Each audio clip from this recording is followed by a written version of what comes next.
बोध गया में जो महाबोधि महाविहार है, तो वो जो टेम्पल है वो गैर लोगों के हाथ में है, यानी जो बुद्धिस्ट है, क्योंकि बुद्ध का टेम्पल है तो किसके हाथ में होना चाहिए उसका प्रबंधन? बौद्धों के हाथ में होना चाहिए।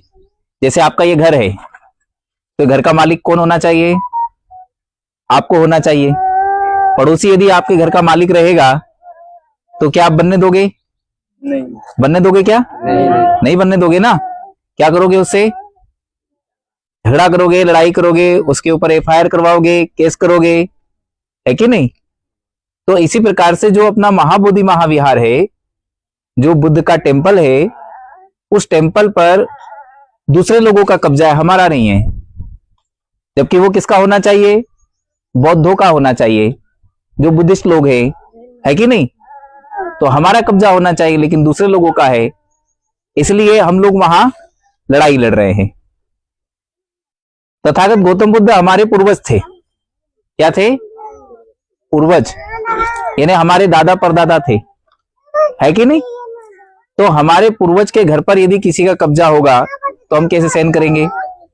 तो उस धरने में हम लोग सब आए हुए हैं, तो हमने सोचा कि चलो यहाँ की गांव की स्थिति भी देखें, उनकी समस्याएं जानें, क्या क्या समस्याएं हैं, और उनकी समस्याएं जान करके हम आगे तक पहुंचाए ताकि उनकी समस्याओं का समाधान हो सके। तो सबसे पहले तो हमें बुद्ध के मार्ग पर चलना होगा। बहुत सारी समस्याओं का समाधान तो हम खुद कर सकते हैं स्वयं से। कैसे कर सकते हैं? स्वयं से कर सकते हैं। बहुत सारी समस्याओं के लिए हम ही जिम्मेदार होते हैं, खुद जिम्मेदार होते हैं। यदि उनका कारण हम जान लें तो हम सुख से जीवन जी सकते हैं। अच्छा, आप में से सुखी जीवन कौन कौन जीना चाहता है कि हमारे घर में सुख शांति रहे, लड़ाई झगड़ा ना हो? सब जानते हैं ना। ये सब चाहते हैं कि पति पत्नी में झगड़ा ना हो, सास बहू में झगड़ा ना हो, हम जो भी रूखा सूखा खा रहे हैं तो वो प्रेम से खाएं। सब चाहते हैं ना ऐसा? अच्छा, आप में से दुखी रहना कौन चाहता है? आप क्या, पूरी दुनिया में कोई भी व्यक्ति दुखी रहना नहीं चाहता, सब सुखी रहना चाहते हैं। यहां तक कि जानवर भी जो होते हैं वो भी सुखी रहना चाहते हैं, दुखी रहना नहीं चाहते। तो सुखी रहने के लिए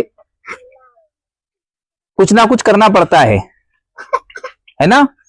कुछ चीजों को छोड़ना पड़ता है और कुछ बातों को मानना पड़ता है, उन बातों पर चलना पड़ता है, तो हम सुखी रह सकते हैं।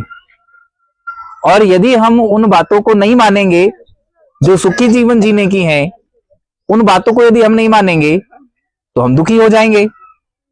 तो सुखी रहने के लिए कुछ ना कुछ करना पड़ता है, और दुखी रहने के लिए क्या करना पड़ता है? दुखी रहने के लिए कुछ नहीं करना पड़ता। दुखी रहने के लिए कुछ मत करो, रोज खाओ और सो जाओ, दुख अपने आप चल करके आपके पास आ जाएगा। 3-4 दिन के अंदर आप दुखी हो जाएंगे। तो सुखी रहने के क्या मार्ग है? सुखी रहने के क्या उपाय हैं? सुखी रहने का क्या रास्ता है? तो वो रास्ता हमें जानना चाहिए ना। जब वो रास्ता आप जानेंगे तब उस रास्ते पर आप चलेंगे, और उस रास्ते पे चलेंगे तो आप उस मंजिल पर पहुंचेंगे जहां सुख है।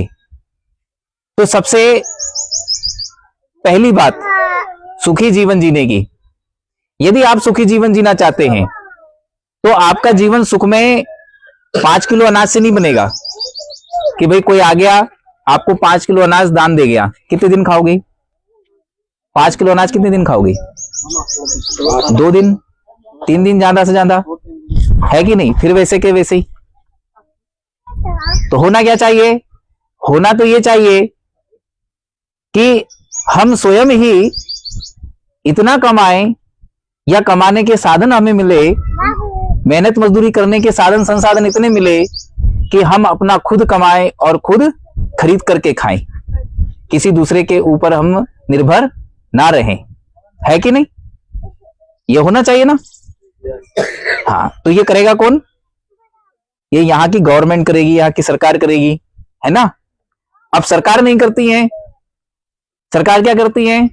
सरकार आपको फ्री में थोड़ा बहुत दे देती है और फिर क्या करती है? फिर सरकार सो जाती है। फिर 5 साल बाद चुनाव आता है, आपको कुछ थोड़ा बहुत दे देगी और आपसे वोट ले लेंगे और फिर आपको भूल जाएंगे, है कि नहीं। आप लोगों के ये घर देख करके हमें बड़ा दुख हुआ कि कितनी बुरी हालत में आप लोग रह रहे हैं। अच्छे घर होने चाहिए। ये बौद्ध समाज के लोगों ने आपको घर दिए, डोनेट की ना, बौद्ध लोगों ने की ना, बुद्धिस्ट लोगों ने किए ना, भी होते हैं। उन लोगों ने आपको दान दिए और इसलिए भी दान दिए क्योंकि आप सब लोग क्या हैं? आप सब लोग बुद्ध के अनुयायी हैं। आज से 2500 साल पहले जब बुद्ध थे यहां गया में, जब उनको ज्ञान प्राप्त हुआ था, तो जब वो इधर आते थे तो आपके गांव में भी आए होंगे। आपके गांव में जो आपके दादा परदादा उस समय जमाने के रहे थे, तो उनको समझा के गए थे, ठीक, उनको ज्ञान दे के गए थे। तो आप सब बुद्ध के अनुयायी थे, इसलिए बौद्ध लोग आपके बीच आते हैं, आपको मदद करते हैं। क्यों मदद करते हैं? क्योंकि वो आपको अपना समझते हैं। तो सुखी रहने के लिए कुछ बातों का हमें भी पालन करना पड़ेगा। पहली बात का पालन ये करना पड़ेगा कि हमें ईमानदारी से कमाना पड़ेगा, ठीक, मेहनत मजदूरी करनी पड़ेगी। और मेहनत मजदूरी जो आप करते हैं उसमें से क्या करना पड़ेगा? कुछ बचाना पड़ेगा। दूसरी बात का पालन क्या करना है? कुछ बचाना है। जैसे आप 100 रुपए कमाते हैं तो 100 रुपए में से आपको 20 रुपए बचाने हैं, 80 रुपए आप खर्च करिए। आप 400 कमाते हैं तो 200 बचाइए, 200 खर्च करिए, ठीक, यानी बचाने की आदत डालिए। ऐसा नहीं कि हमने 400 कमाया, आप जब वो पैसा बचाएंगे तो फिर आपको किसी से मांगने की आवश्यकता नहीं पड़ेगी। क्योंकि मांगने की जरूरत कब पड़ती है? मांगने की जरूरत तब पड़ती है जब कभी कोई आपातकाल की स्थिति आ जाती है। कोई हमारे घर में बीमार हो गया तो हम क्या करेंगे? हम किसी से पैसा मांगेंगे, है कि नहीं, कि भैया थोड़ा दे दो पैसा, हमारा बिटवा बीमार है, उसका इलाज कराना है। उससे आपने पैसा ले लिया। अब पैसा ले लिया तो क्या हो गया? आप उसके कर्जदार हो गए, और कर्जदार हो गए तो फिर उसका कर्जा आपको चुकाना पड़ेगा। चुकाना पड़ेगा, चुकाना पड़ेगा। तो बताओ टेंशन रहेगी कि नहीं रहेगी? टेंशन रहेगी ना। और नहीं चुका पाए तो बार बार आपसे जो है कहेगा कि भाई हमारा कर्ज चुकाओ, हमारा कर्ज चुकाओ, है कि नहीं। तो तीसरी बात है कि हमें इतना कमाना है, इतना बचाना है कि हम किसी के कर्जदार ना बने।